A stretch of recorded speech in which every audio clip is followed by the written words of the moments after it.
Hello everyone, আজ আমরা গিয়েছিলাম জল্পেশ মন্দির। শ্রাবণ মাসের এক বৃহস্পতিবার গিয়েছিলাম। সোমবার যাইনি, কিন্তু খুব ভিড় হয়, পা ফেলার জায়গা থাকে না, সেই জন্য যাতে শান্তিভাবে পূজা দিয়ে আসতে পারি। তারপরে আমরা মন্দিরে ঢুকে গেলাম টিকিট কেটে।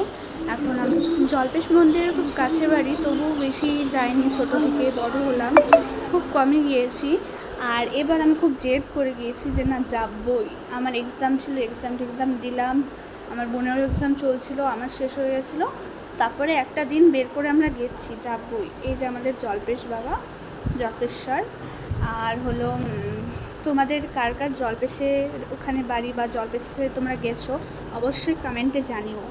তারপরে একটু ফটোশ্যুট করে নিলাম। এই জায়গাটা না খুব ভালো লাগে। তবে পুজো দিয়ে চলে আসলাম বাইরে, কারণ এখানে সুন্দর কাগজ ফুলে ভর্তি হয়ে যায় গাছটা। তো এবার সেরকম ফুল ফোটেনি, যার জন্য ফটোশ্যুটটা অত ভালো হয়নি, তবে হয়েছে। তারপরে আমরা ওখানে মন্দিরে খিচুড়ি খেয়ে দিয়ে বাড়ি চলে আসলাম। টাটা।